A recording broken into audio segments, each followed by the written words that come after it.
You're now listening to Sound Talent Media. Check out more shows at soundtalentmedia.com. When you think about businesses that are selling through the roof, like Aloe or Allbirds, sure, you think about a great product, a cool brand, and great marketing. But an often overlooked secret is actually the businesses behind the business, making selling, and for shoppers, buying, simple. For millions of businesses, that business is Shopify. Nobody does online business better than Shopify. It's home of Shop Pay, the #1 checkout in the world. You can use it to boost conversions up to 50%, meaning way less carts going abandoned and way more sales going through to checkout. Sign up for your $1 per month trial period at shopify.com/income, all lowercase. Go to shopify.com/income to upgrade your selling today. That's shopify.com/income. Hello, everybody, and welcome back to another episode of the podcast. This week, I am talking to my buddy, Jay Sasseen, from one of my favorite stores here in Portland, Parottdice Guitars. That's parrot, like the bird, dice, like you're throwing them, guitars. Parrotdice is a great store for the working musician, for people who like things a little off the beaten path, and for people who just want to have a fun experience in a guitar store. They really, really have cultivated an awesome culture, cultivating culture. I guess that's what you do there. And it has rather quickly become a go-to spot for a lot of us here in the Pacific Northwest. Over the weekend, I made another purchase from Parrotdice, and while talking to Jay, I realized I need to get this guy on the podcast. I don't actually know his story at all, and I love this place, so let's get the tale. Without further ado, here we go.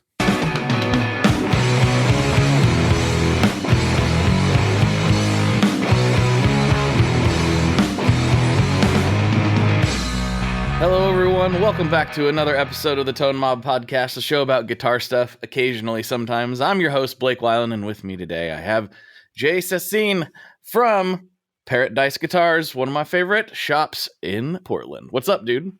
Hey, not too much. Well, I'm glad to have you here because I stumbled into your shop one day after many recommendations to do so, but Multnomah Village is not somewhere that I frequent. It's not a part of town I find myself in very often, though it is a very cool part of town. So I whenever I go there, it's specifically to go to you and John's Market, and that's why I go to that part of town. But yeah.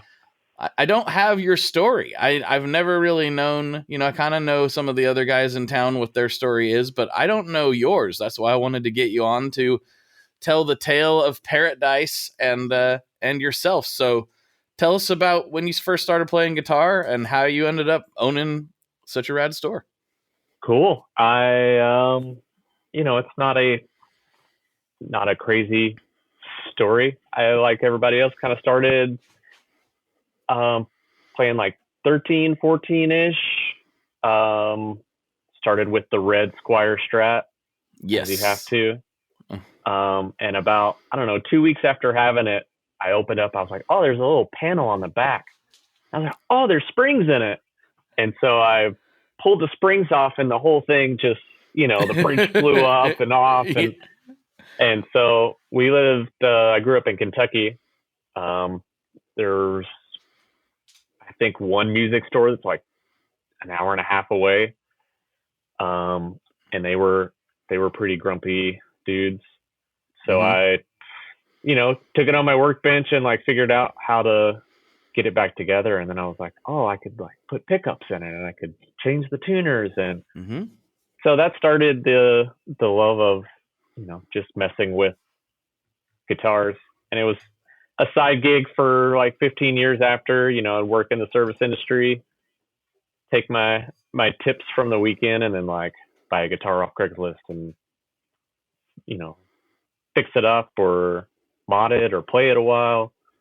And then how I came about the store wasn't really, I never really thought of it as being a, as like a long-term goal. I just started working at this recording studio that's in Multnomah Village. That's actually right downstairs from us, building it all out with green glue and drywall and all that good stuff. And when the space above it became available as a studio, we were like, we should probably rent that because all of the bass still goes up. Yeah. If they put in a yoga studio or something, like, they're going to complain, or we're going to have to only record from like 6 p.m. on or something like that. So we took over the space, and then I was like, oh, I'll do my little like piddling with guitars in here. And it just kind of kept growing after that. Oh, and wow. About 2018 is when we officially, like, I put hours on the door, and we're like, we're a guitar shop. And then for the 2 to 3 years after that, people would just kind of stumble in and be like, there's like 10 guitars on the wall, and me by myself being like, oh crap, somebody's here. And and like didn't really didn't kind of eased into the retail part. But the last, since 2020, we've been just growing steady, and it's been great, building a great customer base. And all word of mouth type stuff. So yeah, that was definitely the case for me. I had a few people ask me like, oh, you've been there, right? And I was like, wait, no, where? And now it's like I said, one of my favorite shops in town. And when thank you. It's interesting to hear how it came about, because it's so common, I found, in the music gear world. It almost doesn't matter which side of it you're talking about. A lot of business owners accidentally end up as business owners, sort of. It's whether they're doing pedals, half the time, like the pedal builders, like, well, I was in a band and I started just working on stuff for fun, and then my friends bought it, and then more friends bought it, and then not friends bought it, and now I'm Earthquaker Devices, type of thing. And then you're like, oh crap, I really got to make some changes and do this full time. Yep. Yeah. Totally. Like oh, go ahead. Sorry. You almost can't, across the board, playing music, building pedals, doing guitars, you almost can't start out with the thought of like, I'm going to get rich doing this. I'm going to make a living doing this even. That's never a thought, but, if it ever does, and when it does get there, it's great. You feel extremely lucky. Yeah, I feel like there's, there may be some examples of the opposite, but not very many successful ones that I can think of. I personally didn't start out in this business, but I didn't get into it like, I'm going to get so rich. This is going to be so great. But I was just obsessed. I'm like, I want to be around this stuff and around the people who like this stuff, and just get in here and be a part of all this just because I love it so much. I want to be surrounded by it 24/7. And that was like the best decision I could have made for myself. But for somebody else, that might have been a terrible decision, right? Like I kind of knew going in, like, this is not, I don't see very many Bentleys in this industry. It's especially in the used gear, our margins are slim. I think maybe one of the things we have going for us, we have a great tech here, Alex Radamas. Yeah. And, our repair side is about half the business, half retail, half repair. So he's an amazing tech. He does great work, works on all my guitars. And we're kind of able to, we take in stuff in just about any condition. So when you do get that, Martin or Gibson or something that needs new frets, and it maybe bounced around a few shops and people pass on it, then we're like, okay, we can figure in doing all that work and getting it up to 100% as part of our model. And then, and then pass the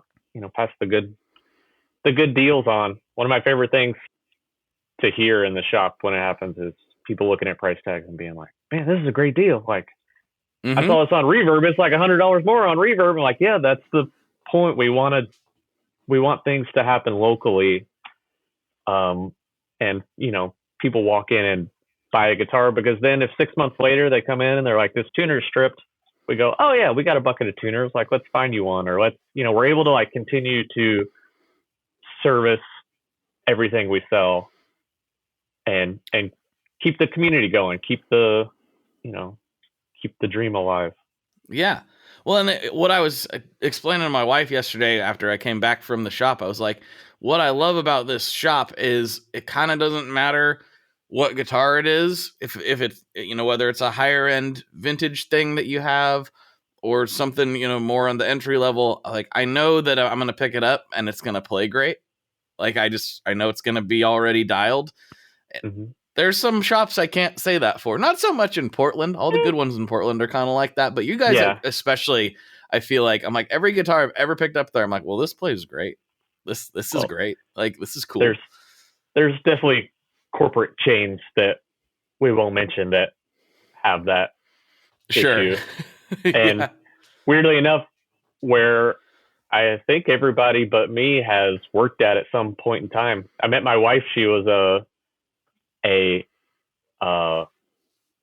GC manager, and online dating. The first message I sent, I was like, "Oh, cool, you work at a Guitar Center," and she's like, "I don't talk gear." And I was like, "Whoa, okay, I don't want to talk about guitars either. Like, that's just a cool thing we have in common." But no, I don't like those. No, gross. Yeah, please don't talk about it with me ever. Please talk about it with me. It's good. Those get a lot of like good employees, but the way they're kind of set up is not good for keeping them long term. So, right. The people we have working here are like, they're here to stay. Yeah, and I'm hoping that's gonna change. I know that like the new management has different goals than the old management, so hopefully that does translate down the line, as it takes a long time to steer a boat that big. So hopefully that does course correct at some point. That's great. Yeah. It's like in the restaurant industry with a chain, you have one store that's like, everybody is great and everybody like gets along and you just have a good group of people, even in, the chain. So totally. That's the way I feel about a lot of the stores. It's full of good people. Yeah. So talking about stores specifically, so I think that like I've said this to a couple of the store owners that have come on over the years. When I started the podcast, excuse me, I still have morning voice a little bit here over here. When I started the podcast, it was 2015, and a lot of my friends and family, because I told them like eventually I'd like to figure out how to make this my job, and they're like, well, if you like guitars so much, why don't you like start a guitar store?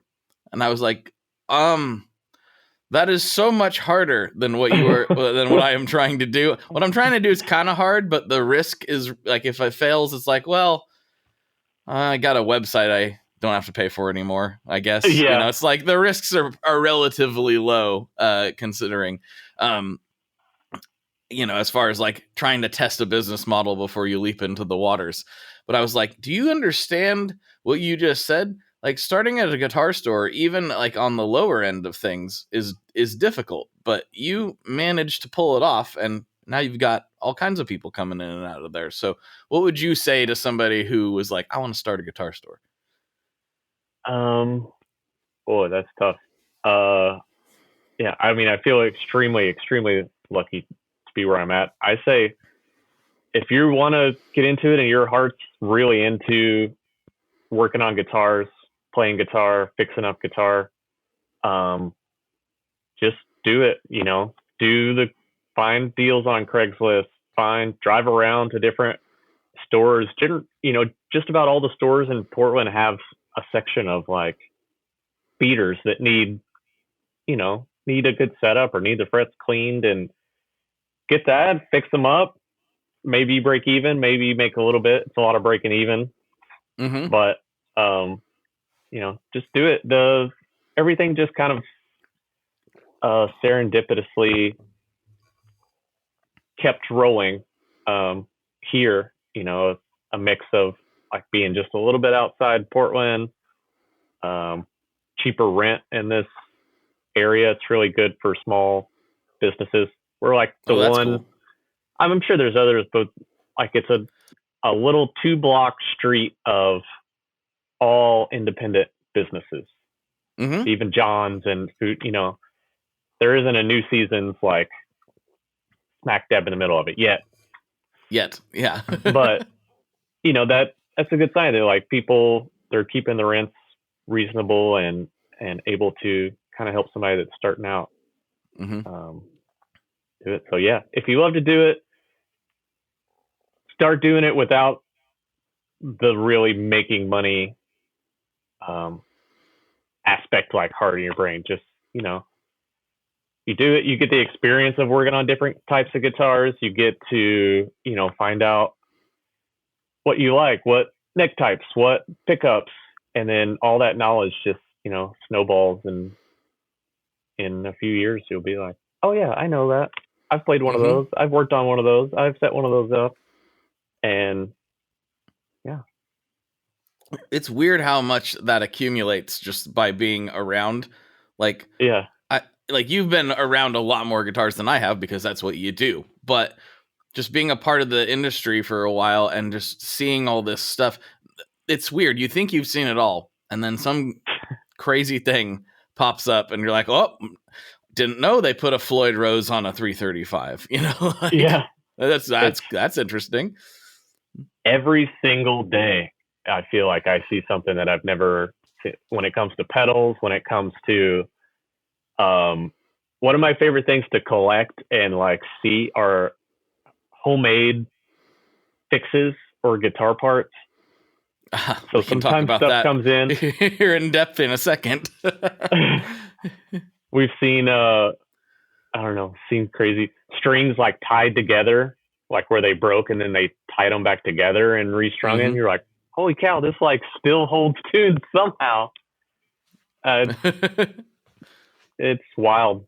But yeah, I mean, I can't think of anything that gives back to the owner more than a musical instrument, and of course I'm biased, but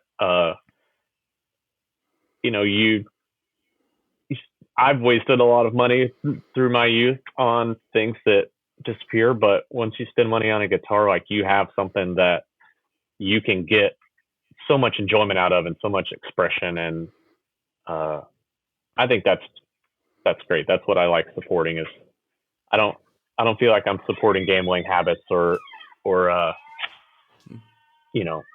drinking or anything. I'm supporting people expressing themselves and getting enjoyment out of things.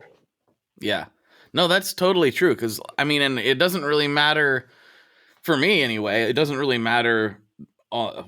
The like price of the instrument doesn't dictate that, right? I've got pretty expensive stuff that I love, but I'm looking over my speaker here at a $30 guitar that was literally $30 that I'm like, it's one of those Volkswagen Garage Masters. Yeah. With the serial number or with the VIN number on it. So funny story. This came from Sean at Gun Street. There was a Volkswagen dealer in Bend where he's originally from that sold the cars back in the day. And then the people, they were like, I don't want that guitar. I don't play guitar. I don't even know what to do with it. And so they just ended up with like 10 or 15 or 20, I don't know how many of these guitars, like in their stock room, brand new. But they had to take the VIN number off of them because they didn't match the car somewhere. Yeah, exactly. So you got to pull that off.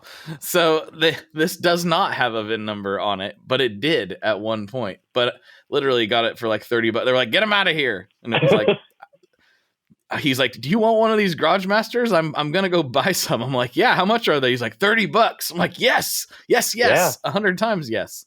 But the point is, like, I love that thing, and it's a lot of fun, and the like.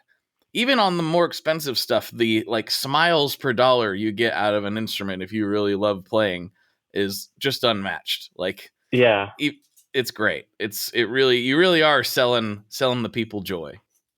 Yeah. Mm-hmm. At least that's the way I can, rationalize living in a capitalistic society. Yeah, you gotta find a way that works for you, right? It's just what it is. Compassionate capitalism is what we like to practice. Yes, as much as possible, right? You don't have to make every dollar. There's a balance of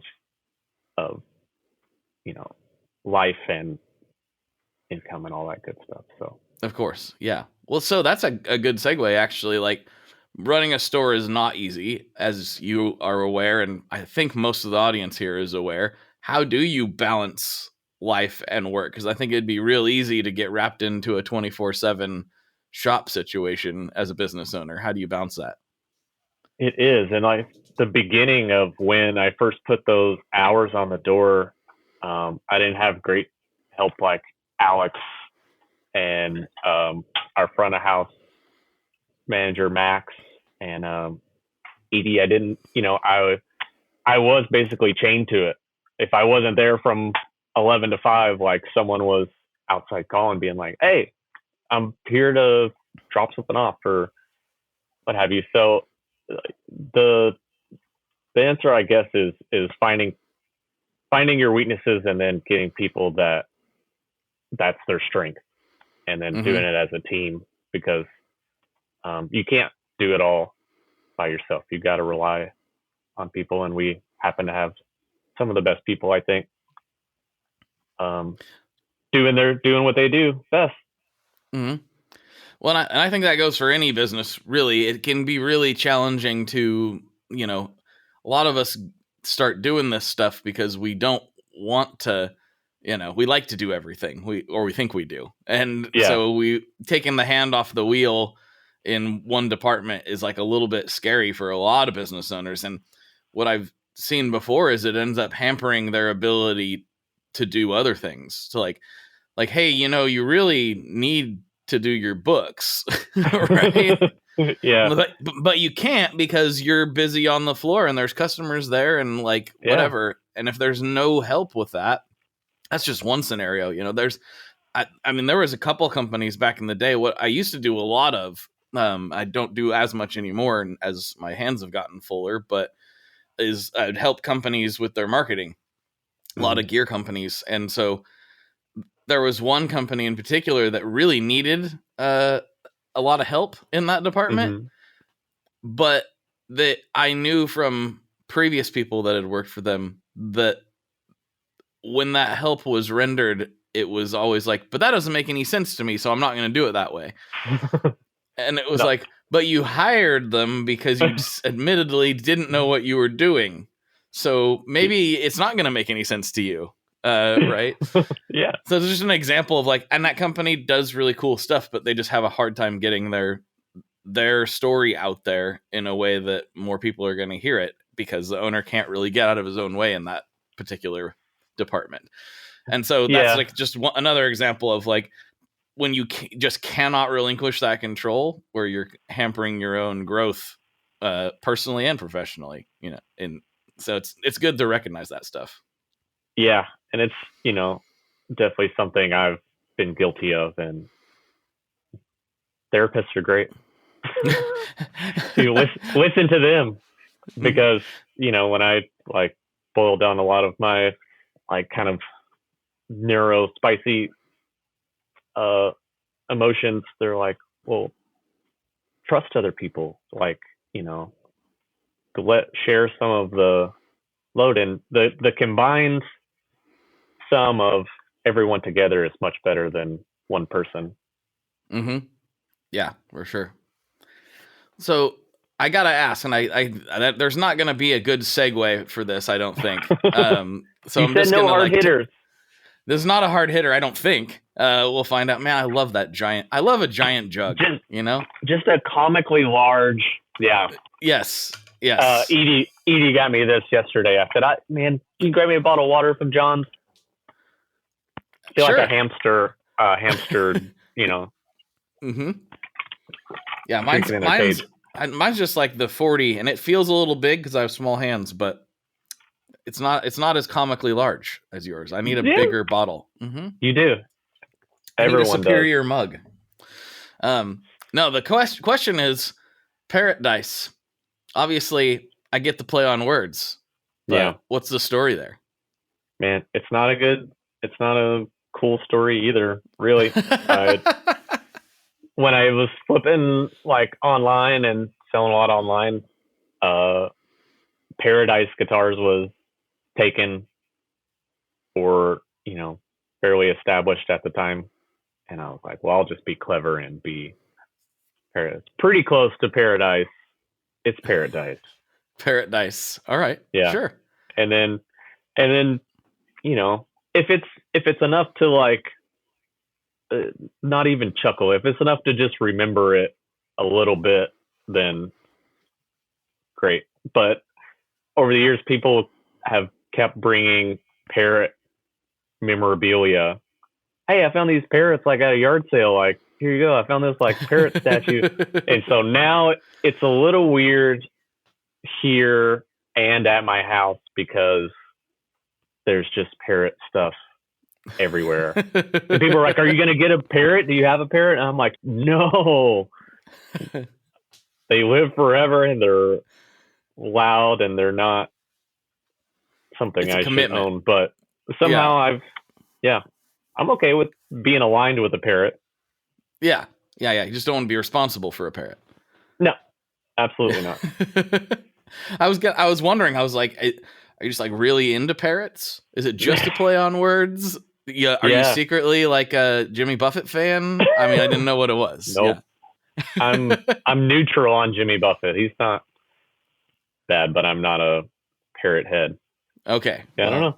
Fair enough. Just one of those crazy like universe things that like one small decision you make one day, like just opens up into years later. So whatever decision, whatever amount of coffee I had that day that I was like, Parrotdice would be funny. Spiraled into this. So, and there is I think Parrotdice.com is a beach live stream from like the Florida Keys somewhere. So I definitely recommend tuning into that if you can find it. We're ParrotdiceGuitars.com, but Parrotdice, you can see the beach, you can see people sitting out there having a good time. So if you're feeling cold, like we're probably about to here pretty soon, we can all virtually visit Florida and warm our souls. I might just put it up on on our TV screen during the winter. Just have it going 24/7. Seems like there you go. That's our second location, Key West. Nice. Hey, Rocky. What's up, Vincent? Did you hear about the latest? Latest what? The latest drop from Maris. It's totally insane. No, tell me more. Maris just released Enzo X. What's that? Enzo X is a supernova expansion from the original Enzo into the highest quality and most flexible studio synthesizer ever created in a pedal format. Whoa! Enzo X combines 5 synth types, 5 drives, 3 reverbs, and 5 modulations. It also includes a full 2.5 second stereo delay, all in one pedal.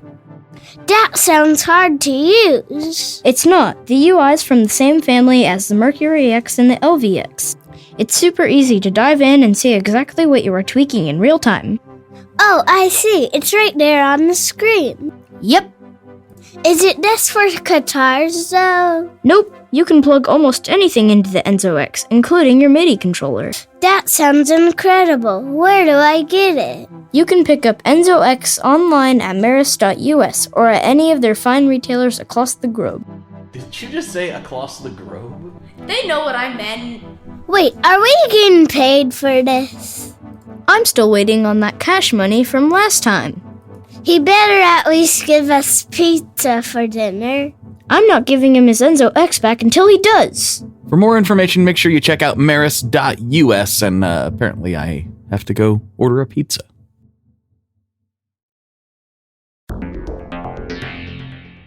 How exactly do artists get their music on Spotify, Apple Music, Deezer, Tidal, all these services? How in the world do you get your music there?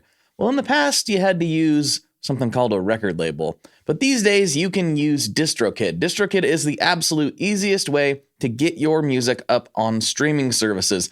and it's the most affordable way to do so. Not only do plans start at $22.99 for the entire year, that's less than $2 a month, DistroKid also does not take a cut of your streaming revenue, unlike some other services out there.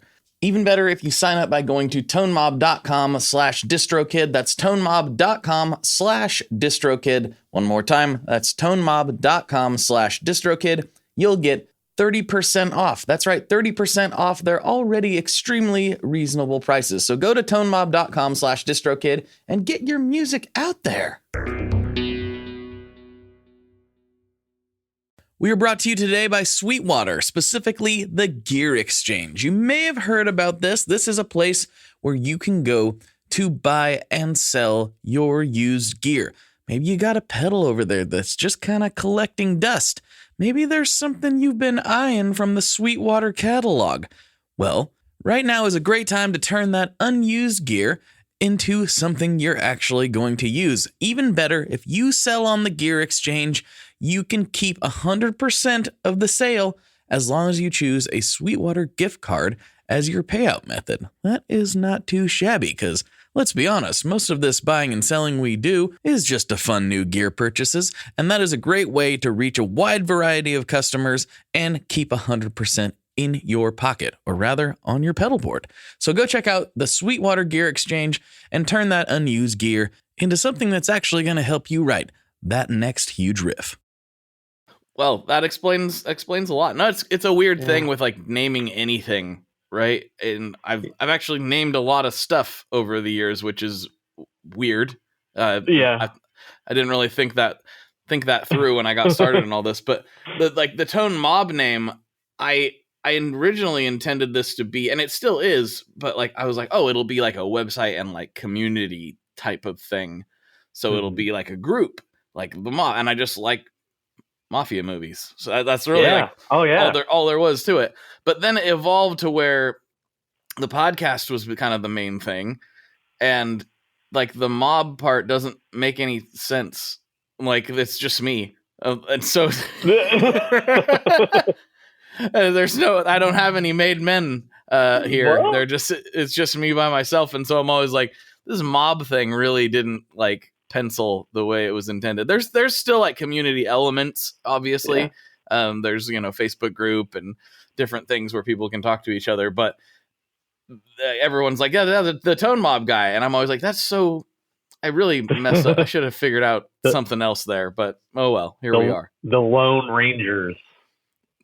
How can you have Lone Rangers? Yeah, how? Yeah, exactly. You can still do a mob. I bet you could pull together like 20 or 30 people at a whim to go, enforce some tone issue on someone. I hear your pedals are not true bypass. So we're outside. Yeah. No. Yeah. It is still a community, and that is like, I don't mean to minimize that. It's just it's kind of become part of my personality and how people know me. But I'm always like, that mob guy is always by himself. So. And do you have a mob nickname? Has anybody, Kristen, you like? I've had Flaky Blue Eyes, or some people have like called me like the Godfather and things over the years. One. Yeah, which I don't hate. I'm like, that's kind of cool, but yeah, it's kind of in the context of the group, and I used to do like more like meetups. There was a big show in New York called Fear the Riff, and I worked with them in kind of in a semi-official capacity for a few different things, and we did a big meetup there and that was cool. That was several years ago, but that was really cool. I don't remember how many guys were there, but the event guy Johnny that was putting it on gave everybody VIP passes so they could like go back and get a bunch of beer, and it was great. Like it was cool. Sounds awesome. Great name too. I'd like to do that again, but it's like I don't have the capacity to organize a full event. So yeah. Maybe one day. Not a strong suit, but it's funny how Portland is such a small music community. you know, it blends with Seattle and it blends with SoCal, and all these things come together that, yeah, just about anybody that comes in, you could find like 2 degrees of separation from like, oh, I used to play in a band with him, or he dated my sister, or right. something like. So, you know, in some sense, there's definitely like an organ mob, A little tone bit. mob. Yeah, a little bit. How did you find yourself here from Kentucky? Oh boy, I started playing with this cover band. I was 21, and we somehow got a gig to play Sturgis. Nice. And so we loaded up the van. We're going to go play a week of shows, you know, make our, I think for the whole week, like we were maybe each getting like $500, but you're like, man, we're going to make money. We're going to like do the rally thing. And we did. It was cool.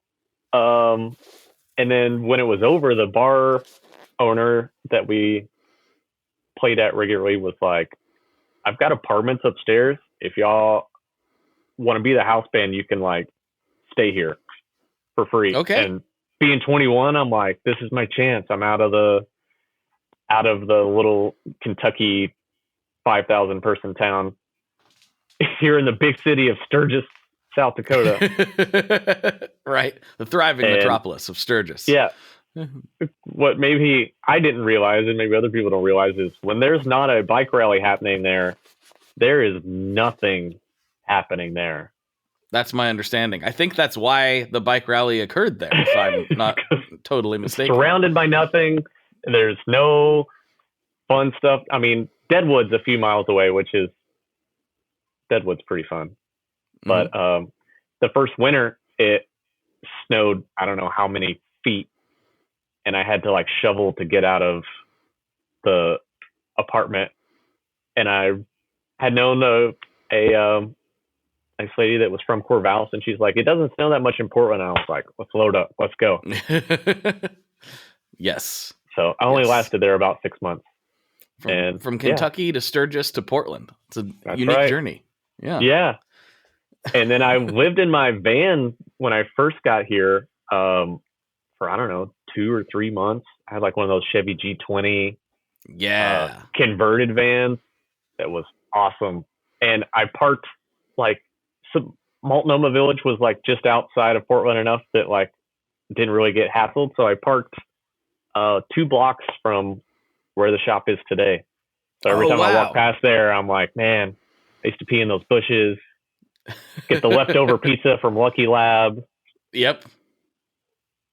So it's cool. It's come full circle. Yeah.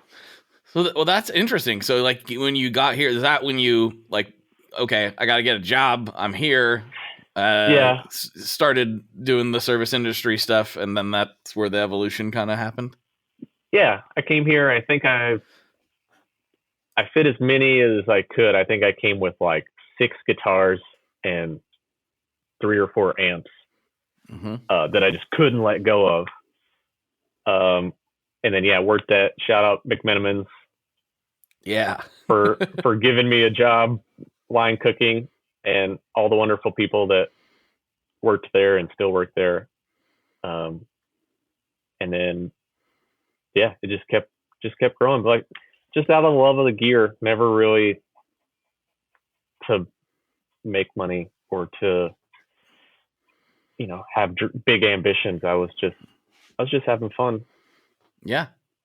Well, getting that like full picture now is like kind of tracking the journey a little bit. It's even cooler to me to hear all that, because you go from living in a van down by the river, to literally like having your own store with employees in not that long. It feels like it probably feels like a long time, but I like trace the timeline out. It's a pretty crazy journey that you've been on. I mean, does it ever feel weird to you, or is it just like, wow, this is what I do, I guess? Man, I'm really bad about not taking time to like sit down and reflect a lot. It's a lot of like, what's right in front of me. But yeah, it was quite the journey. It was 8 or 10 years. I think I got here in like 2010. You know, I chalk it up more to being like that 20-year-old, just, I don't care about nothing. I'm just going to play my music and I'm going to like have work nights. That's all there was. So getting hooked up with these studio people that were nice enough to just, you know, kind of let me be. I was like, I guess an intern, but then whenever they decided to remodel the studio, I quickly became a construction worker and learned how to do drywall and stuff like that. So it's been a long journey, but it's been great.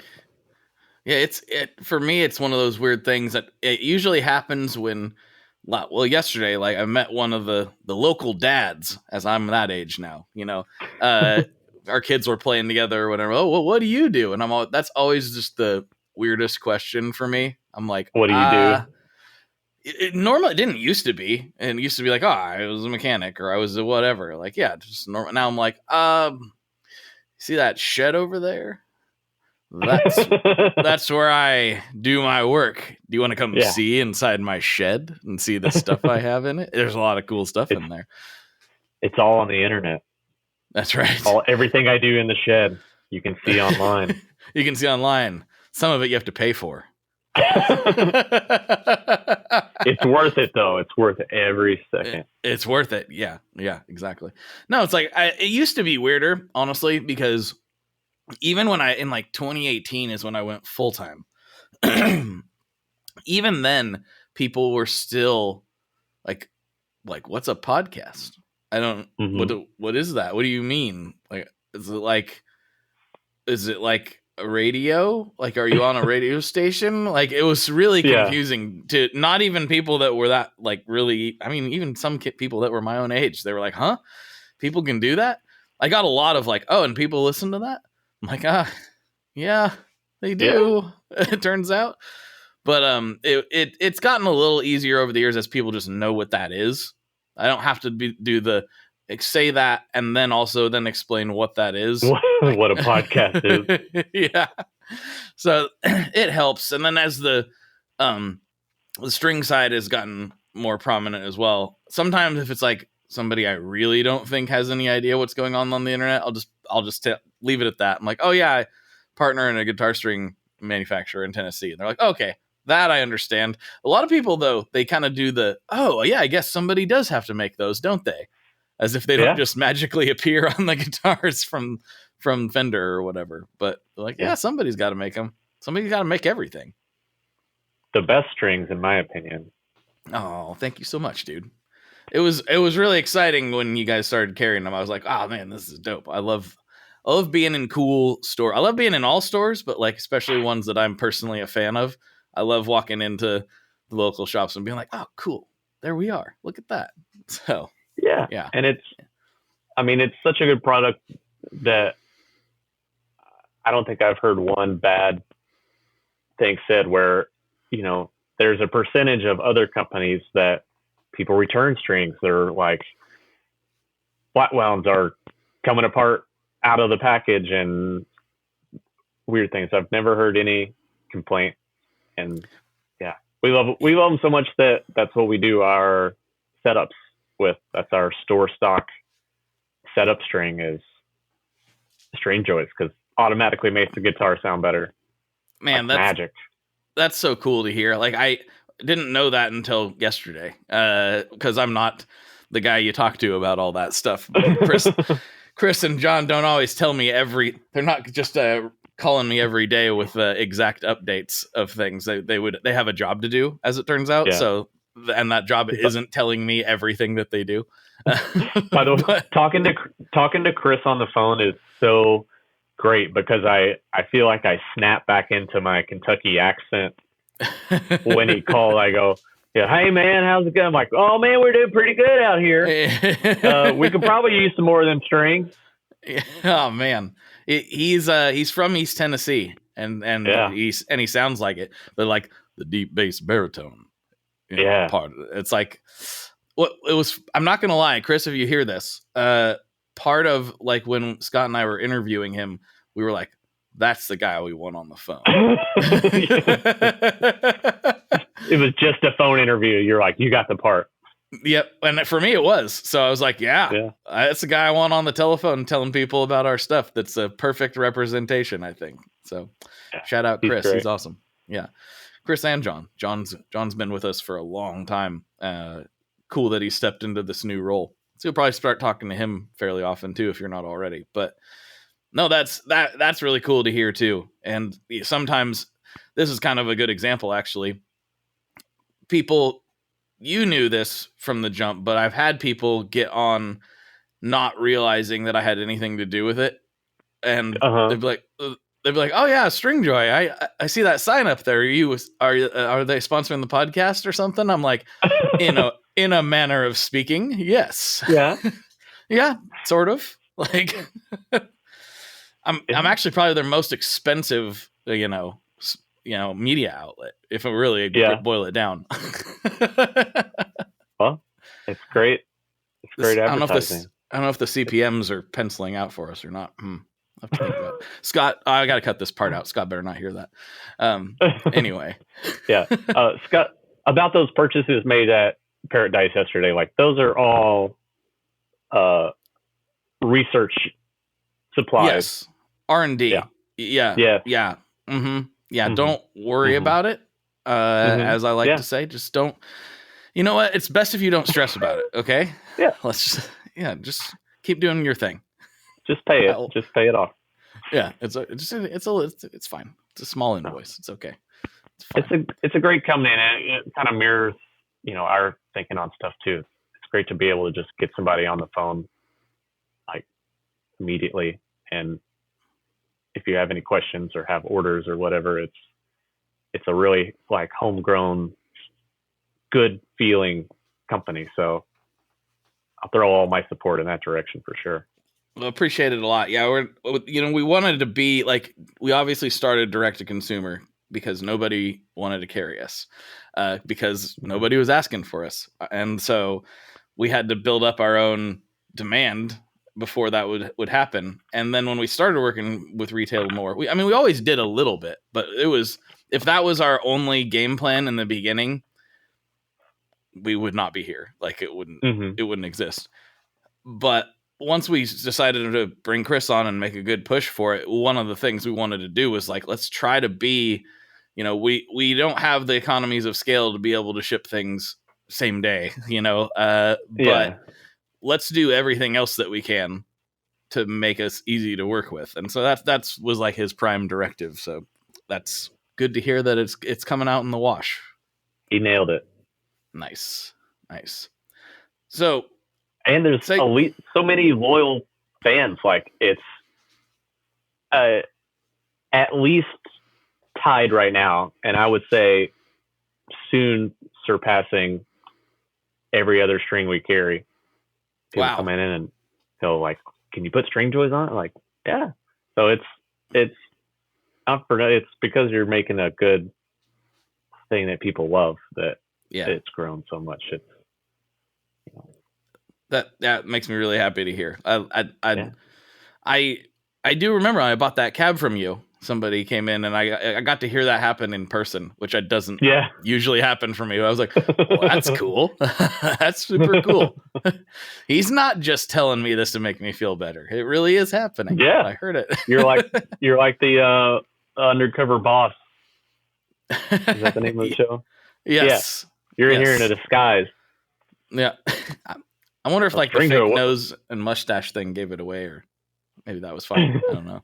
What do you think about those string joy strings? Are they any good? Do you think they're good? Yeah. One day somebody's gonna be like, I hate them. They're so bad. And I'll be like, well, yeah, they sure are. I'll have to just slink away like Homer going into the bush. I'm not just blowing smoke. I've yet to hear a complaint at all. Even if it's like they sound too good. The problem is they're too good. I They're never have too to change good. them. Yeah. I can't play enough. Yeah, is that that's your problem, that you're not selling enough because they're good and they last longer. So, man, It is kind of a thing with the orbiters. Like I haven't changed my orbiters in like a year and a half on one guitar. It's really weird. I shouldn't say that out loud, should I? I gotta cut that part out too. I have to do so much editing on this, mostly of myself. Yeah. Well, so let me ask you this, because somebody who's just swimming in gear 24/7, when you go to play just for yourself, I don't know if you have a band right now or if you're just like playing when you're at your house or in a studio, like what does your rig look like these days? man, I don't know if I should say this in a public forum, but I'm not a good guitar player. Oh, me either, dude. At all. No, I'm not either. Drums are my main instrument. And so that helps me keep the gear at home reasonable. Mm-hmm. So I've got a great drum set and some okay guitars.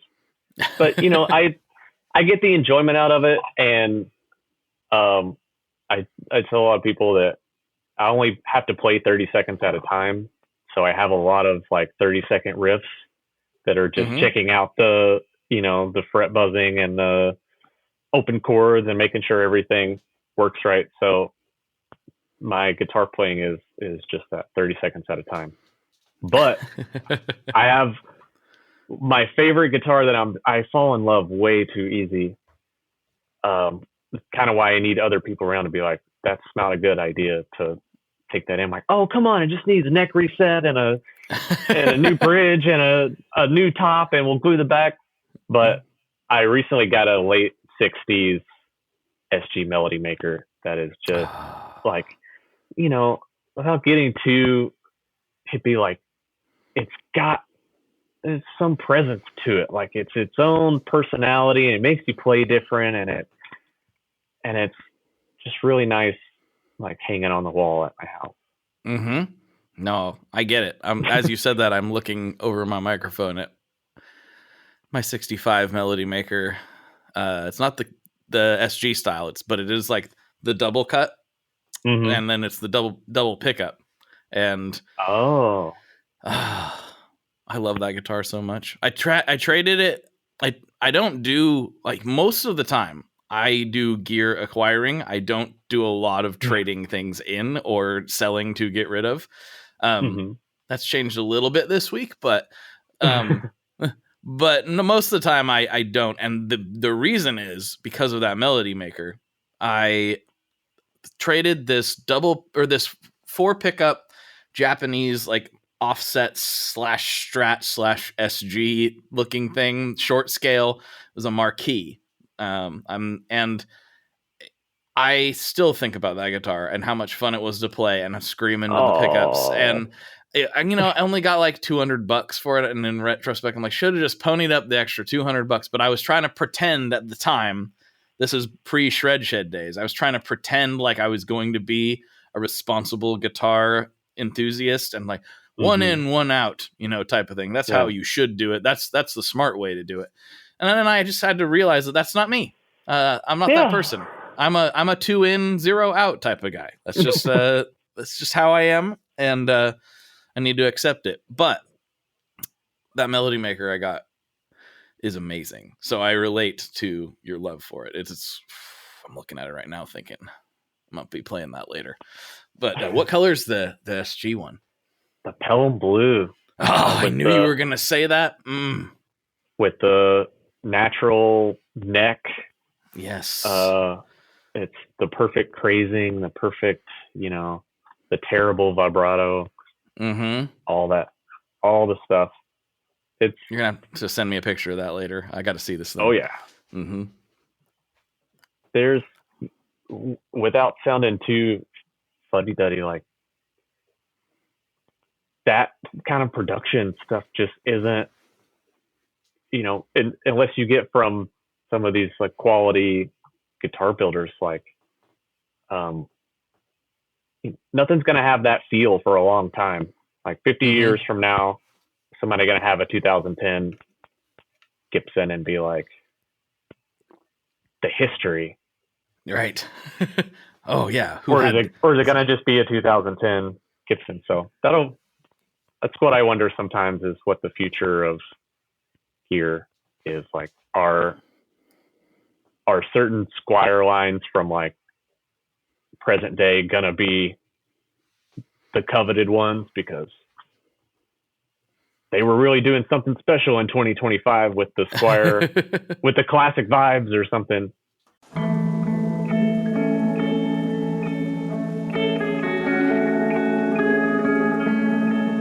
Hello there.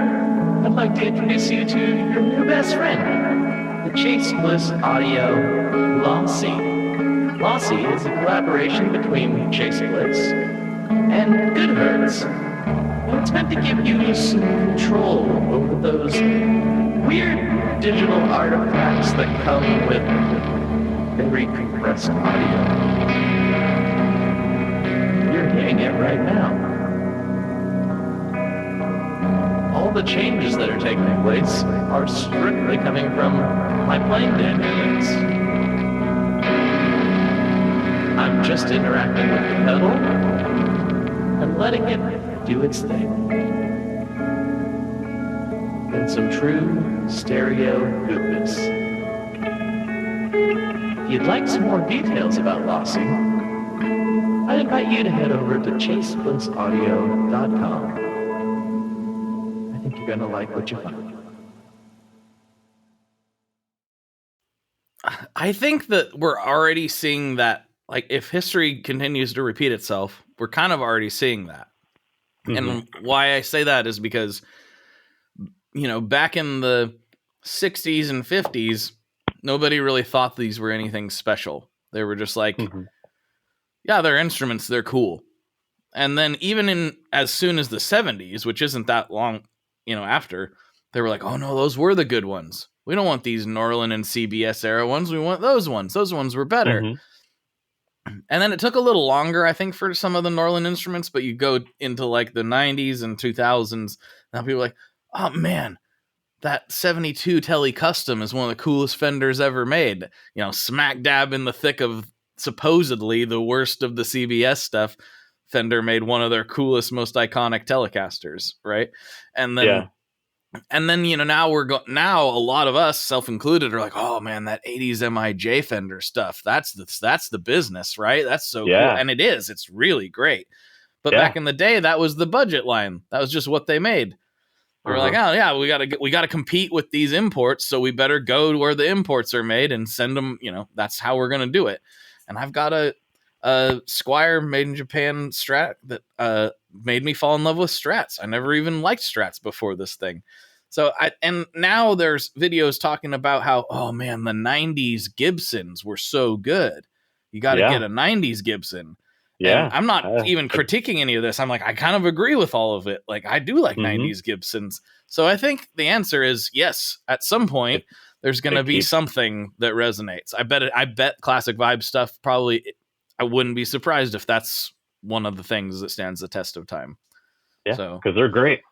That's a great guitar for slap some new pickups in that thing and let it rip. Anywhere. Well, and some of like the paranormal stuff. Yeah. Oh, yeah. And I said my wife working at GC, I would see models that were not selling for them and that they would just slash. The last one I remember, because we had a couple of them, was they did a double cut, like faded, and they did it in like blue and red, and it was just like no frills, like kind of a studio thing. And when she was still there, they were blowing them out for like a little bit over cost. And now, since they stopped making them, 10 years later, they're like twice or more what they were new. Like it's. I feel like the Paranormal series is that way too. They discontinue, like nobody's buying these, but then once they discontinue it, they're like, oh man. That's guitarists in a nutshell. Every pedal company with wide range. Yeah. I mean, when I saw those come out, I was like, wow, those are cool. But admittedly, I didn't buy one. I don't have one. So Yeah. yeah, I'm just as guilty. But guitarists are weird like that. The amount of like, I've worked with a lot of pedal companies, and when they'll be like, we're gonna have to discontinue this, nobody's buying it. I'm like, make sure you tell everybody that you're discontinuing it. You'll get a last burst of new people like, oh, actually, I do want one of those. Yeah. If you just quietly retire it, then you'll be right. Like, nobody will buy it. But if you tell everybody like, hey, one more week and we're producing XYZ pedal and then we're never producing it again, you'll sell a handful of them at least, because guitarists hate missing out on stuff.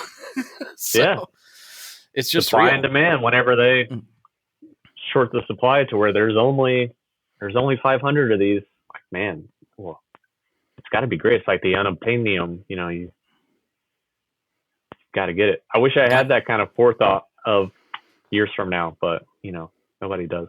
But one of my things to talk about falling in love too quickly, because I remember when the 70s, Fenders were like $1,000, $1,200 bucks, and seeing them double in the past few years. I'm big into where are they? The 80s Gibsons. We've got 2 Challengers, a Corvus, and what's one of the others?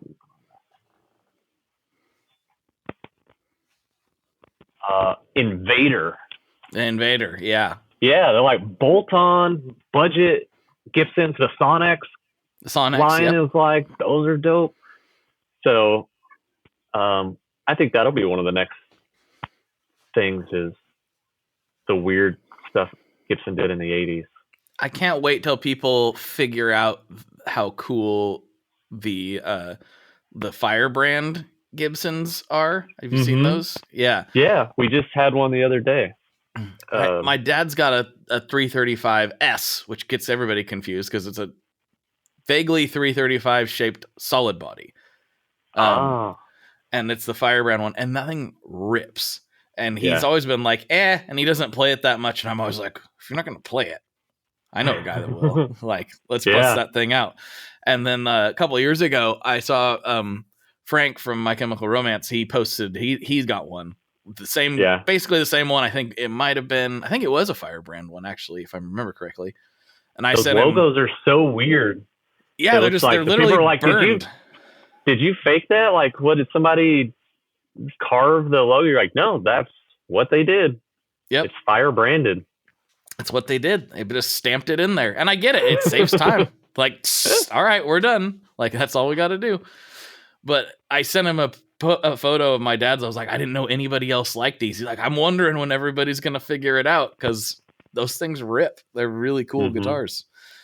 I think you're onto something. And like there's just the weird stuff from major brands is fun. I don't know why. It's like you see something that like, oh, everybody knows a Les Paul custom, but it's like, this one has a piezo in the bridge. What? It does? Why? And I'm just making stuff up at this point. But like, there's always something odd like that these companies try at some point. Yeah, that's one of our main goals, is to keep stuff like that. Like, you have a certain amount of I'm not going to say plain, but your standard issue red and white Strats and butterscotch tellies, but then we've kind of developed a customer base that's like looking for the weird stuff that we come up with. And by kind of going that way, when people trade stuff in, they trade us the weird stuff that they have, because they know that that's what we're into. So we're like, oh man, I've seen so many cool, Arias and Tokais, and like you said, stuff you have never seen in the flesh kind of pop up because somebody was like, you guys like weird stuff. Right. You're like, I do. Check this out. Yeah. So I feel like it's hard to navigate the stream of like what's in, what's out, especially in the used market, because you can go crazy like reading forums and seeing what people are into. But as long as we have something weird that you didn't know you were looking for, you just saw it, and you were like, nobody else has this. Mm-hmm. Well, That's you can't, been our angle. Yeah, and you can't go too much. Like, this is for the listeners less than you, but like you can't go. I fell into the forum trap early on in my tone chasing journey. Right, I was like, these people, it was because I didn't know anything. So I'd be like, I'm going to go on the internet where people who know more than me are willing to share their knowledge. And I'd go into these forums and be like, so many contradictory opinions. And all of a sudden it was like, those Gibsons aren't any good. I played one of those and it was the biggest piece of trash and then somebody's like, but I love mine. And you just don't know what to believe. And the reality is you just got to go find out for yourself with everything. Yeah. Because a couple of the guitars that if I had exclusively listened to the forums, a couple of my favorite guitars I wouldn't own. And the ones I'm thinking of specifically have like doubled or tripled or more in value in the time that I've owned them, because it turns out they don't suck and not everything is for everybody. So the forums can be valuable in some ways. You can learn stuff, but you have to realize that most of this is just subjective, and the people who are like spending time posting in forums don't necessarily represent the majority of the customer base. They really don't. It feels like they do because that's like all you could see for a while, but it's not most people. It's not even most guitar buyers, as it turns out. It's just not.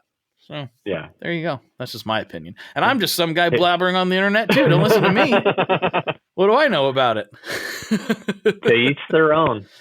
Yeah, totally. There's, things I've seen that people totally turn their nose up at and be like, this is the ugliest thing I've ever seen. Can't believe there's a Floyd Rose on a Jaguar. And then the next person through the door is like, oh my God, I can't believe there's a Floyd Rose on a Jaguar. I have to like get this. Yes. So yeah, it's like, how do you like your ham sandwich? Everybody makes it different. We can agree on the basics, ham, cheese, but like, gotta have strings, gotta have pickups. Other than that, some people like mustard. Some people, I don't know. There's a million ways to make it. So. Yeah. Says the guy that's got like 7 different mustards in his refrigerator at any given time. One of the best things I see is when those two come together, like a guitar that's destined for a very small group of people, and then like one of those groups of people, and they come together. And we had one of the Hondo, I forget what it was, M15 in the like assault rifle shaped guitar. Yes. And we've had it for 6 months or so. I thought it was cool. The trigger is the pickup selector, which so like I don't know why that's so funny to me. I love it. But yeah, this past week, this guy came in and he's like, I'm playing a hardcore band. This is the perfect guitar, and seeing how jazzed he got about finding a machine gun shaped guitar. It was great. I was like, we just had to have it long enough for that person to come in and find it. Yes, 100%.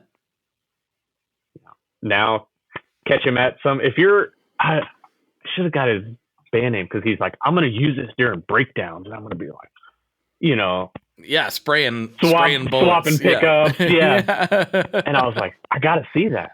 That sounds incredible. Well, I mean, it happened with me. I mean, just yesterday, like, we haven't even talked about Frankie yet. Like, I would message you randomly. I don't even remember what we were talking about. I was like, you got any bass 6s? Because I just had this dude, Matt Parker, on the podcast last week, I think. And he's a bass 6 fanatic. And hearing him get so excited about it, I was like, I need a bass 6. And I've always known I needed a bass 6, but I was like, I really need a bass 6.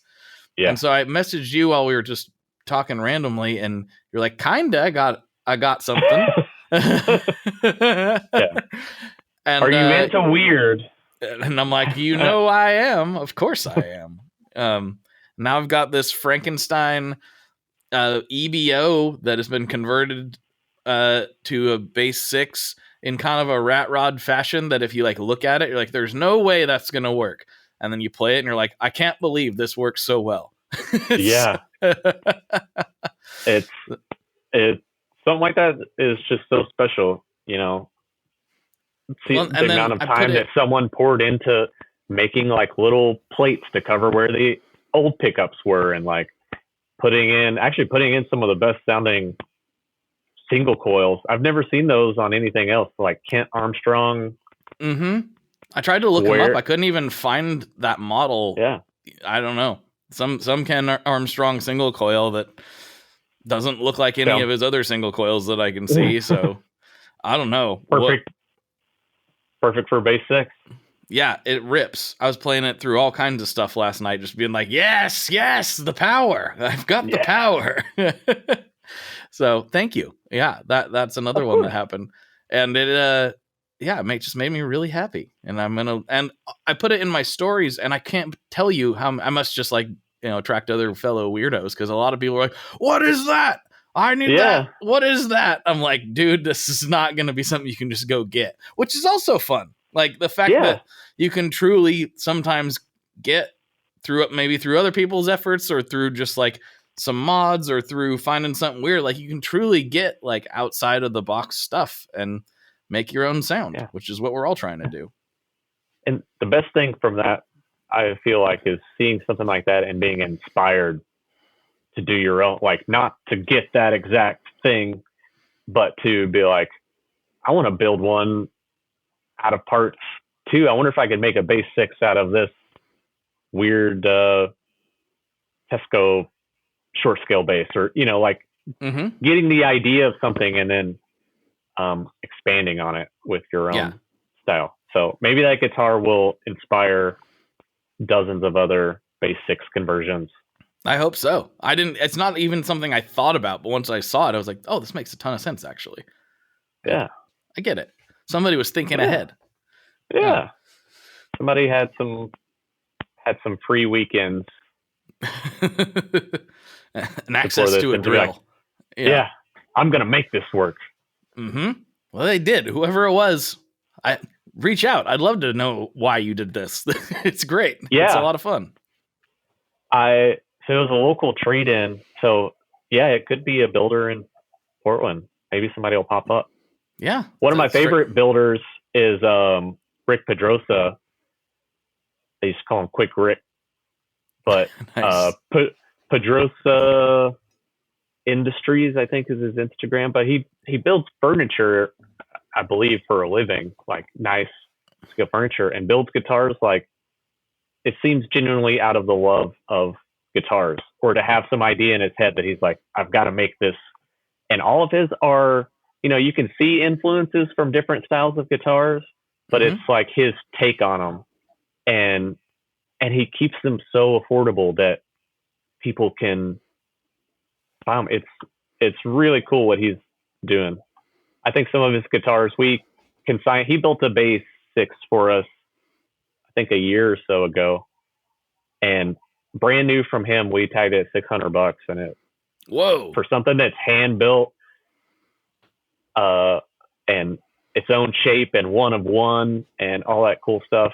I think Hanks has one of his has a Bo Diddley inspired thing right now, but I love seeing his stuff around town because it's always different. I haven't seen it. If I have, it didn't click in my brain, but I'll be looking for it now. Yeah. It sounds cool. Yeah. He's a good guy. Well, we have crested the hour mark for the main episode, and I still have not asked you the classic questions. But before I do, I like to give the guests a chance to take the floor. You're talking to a few thousand people right now. You can shout out your grandma. You can plug anything you want to plug. You can say hi to anybody. It's the floor is yours now. Oh, well.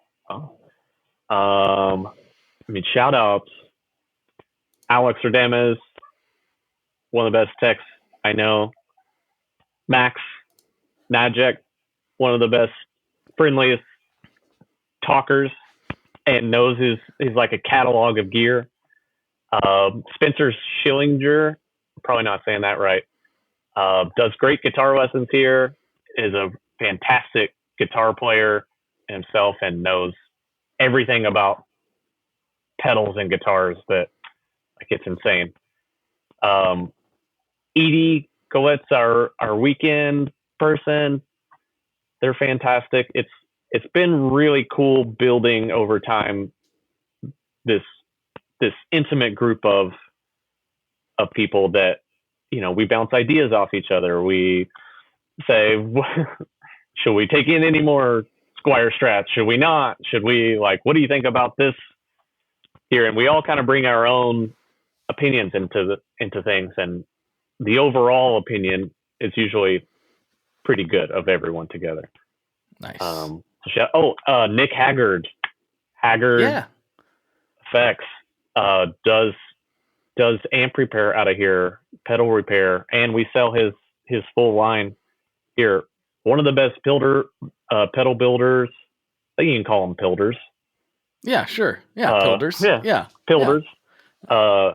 And a fantastic amp tech and an all-around great guy. You can come see him here 2 days a week, get your amp fixed, get it serviced.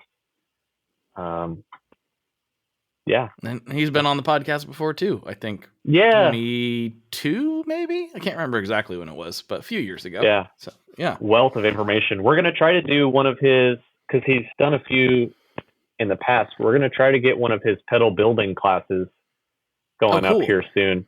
So you come in, you've got, 10 stations, everybody's got a soldering iron, and I think you can build one of 3 different circuits, but he's right there to answer questions, tell you why one value makes it sound a certain way over another value, resistor, and all that stuff that's so cool if you're wanting to get into pedal building. So he's cool. He's a great guitar community, godfather. I don't think he's godfather. Godfather. Pedal godfather. There you go. So where should people go if they want to stay up to date on all this stuff? Social media is not our forte yet. But Instagram stories, we try to post what comes through the shop and different projects we're working on. Hopefully we'll get better at frequently posting, because a lot of cool projects go through and they get picked up, and then we're like, we didn't even get a picture. We put 3 mini humbuckers in a Strat with a Floyd Rose, and it's gone. We should have took a picture. We should have done a before and after. Mm-hmm. So we're working on that, but yeah, definitely Instagram. We have a website. You can email us through. You can text our number. One of us will answer with any questions. But best shot is just to come by and see for yourself. It's a lot easier than sending pictures. Really, with COVID, we got into the Instagram shopping side of it, and that's still stayed pretty strong. It's nice to see what guitar shops have sitting in your bed in the morning. Yes. Oh man. Yeah. Oh, the amount of stuff that I've bought from various places. It's great. I do it all the time. I'm like, oh, and then I'll be texting Hank, or I'll be messaging you, or I'll be like, I'll be right there. Hold on. Let me put my pants on. I'll be right there. It's happened so many times. It's I should maybe get off that thing. But no, it's good stuff. It's all fun. Like I said, you're selling joy, so it's all good. It's all good. All right, final questions. First one, what is your favorite Boss pedal? Ooh. And we actually have one right now. The Boss Super Distortion and Feedbacker. Ah, yep. I would also take the Super Feedbacker and Distortion. Wait, there's two different ones? Yeah, my understanding is MXR sued them, or someone sued them whenever they did Super Distortion. Oh. And so they had to switch it around to Super Feedbacker and Distortion. So there are some of the earlier made in Japan ones, but that's one of my favorite pedals. It's a Boss Distortion that you can make feedback anytime you want. Not really a natural feedback, but a cool sound. Mm-hmm. Perfect. That's my vote. Love it. All right, final question. What is your favorite kind of pizza? We are I think maybe less secret than it used to be, but we are a pizza town. We've got some great pies in this town. So I'm curious. We've still got our slice pie. Oh, you do? Did. Yeah. Nice. The pizza pedal. Yes. Man, are we going style and everything or just toppings? Let's get nerdy. Style. God, I'm such a basic person. I will take a extremely thin crust cheese. Oh man, a 5 cheese blend. Yes. Like maybe get crazy, put like feta on there. Mm-hmm. Mix all the cheeses and then put it on a cracker. That way I can eat 10 slices. Yes. Yeah, I'm with it. I didn't understand cheese pizza when I was younger. I was just like, no, well, you put the meat on there. Like, what are you doing? And I still love that. Don't get me wrong. But that is how I will gauge a new pizza place. If they offer a cheese slice, it's like a New York style place. I'm like, okay, give me that cheese slice. Let's see what you got. Yeah. Start the baseline. Yep. And if you do that well, then we can work up. But sometimes, so there was, I think it's gotten like reborn out in, I can't remember if it's in Gresham or if it's a little bit further out, but there was a offshoot of Ken's Artisan called Checkerboard Pizza that used to be in Pine Street Market on, down by the river. And me and my buddy went on, Jess, he's been on the podcast before actually. We went on a Portland slice tour one day and we're like, okay, we're going to go here and get a slice. We're going to go here and get a slice. And we went there and we both were like, at the time, there were some places that we hadn't hit, we were just kind of figuring out our way. But at the time we were like, this is the best slice. And I got a pepperoni and I got a cheese. And I got done with the pepperoni and I was like, I'm going to go get another. This cheese slice is insane. And they're not here anymore. But I've been told that they're back at it, just out of town a little ways. So I'm going to have to go track down there. See if their cheese slice lives up to my memory of it or not. But yeah, something about it. Got to search them out. My favorite is Pizza Caboose. Oh yeah, they're great. It's like I'm not fancy. I'm a simple man. Give me a mediocre thin pizza with cheese. Yeah, but you have to say, I think that the key with cheese pizza is when you get it. When you actually get home and everything, you have to say, cheese pizza all to myself. That's right. Yeah. Yep. And then, ward off any burglars or whatever happens after that. But, yeah. Make sure you got your BB gun handy, Yeah. Get the Christmas ornaments under the window. You got to get ready. Yeah. Yeah. Serious business is about to occur. You ever think that Kevin might be a serial killer? Maybe that's topic. Yeah, that's some psycho stuff. Well, we'll get into that on Patreon, maybe. Okay. What do you say? Yeah. Well, Jay, thank you for taking the time. I really appreciate it, and we will slide over to Patreon and see if Kevin is indeed a serial killer. All right. All right. Oh yeah. All right, everybody. For Jay, this is Blake, and as always, folks, good luck and good tones. Alrighty, folks, I hope you enjoyed that episode as much as I did. If you find yourself here in Portland, please make a stop at Parottdice Guitars. If you don't walk out with something, I will be shocked because it is a really cool store and there are always cool deals on cool, weird stuff to be had. If you want to see the thing that I picked up over the weekend, head over to Instagram and look at this Frankenstein Bass 6 thing. It's pretty wild. I'm sure I'll be doing some demos with it. Anyhow, if you enjoyed that conversation and you'd like a little more of it, please go over to Patreon, where for $5 a month, you can get access to extra content every week, as well as the ad-free feed for this podcast. Thank you to everybody who does that. I appreciate y'all so much. And honestly, just thank you in general for sticking with this show for so long and for literally listening to this point. That really does mean a lot to me. Thank you all so much. I've got another episode of Tape Spaghetti dropping on you tomorrow, so there is plenty of blabbering from me on the internet if that is your thing. Thank you, and I will talk to you on the internet very, very soon. One last thing before we totally sign off here. I just want to remind you that if you do any shopping at Stringjoy, that's Stringjoy guitar strings made in Nashville, that will help me out as well. As I've said for years, I'm heavily involved in that company, and I really do think they're making the best products on the market. So if you would like to try custom strings, go to tonemob.com/stringjoy and check them out today. I seriously love what the team down there is doing. I help them out with all kinds of things, and by you supporting them, you are also supporting me as well. And hey, you need some strings, so why not get some custom strings just for your guitar and playing style? Again, the link for that is tonemob.com/stringjoy, and that will take you right to their website, and you can do all your shopping through there, and that will help everyone involved out. So thank you very much.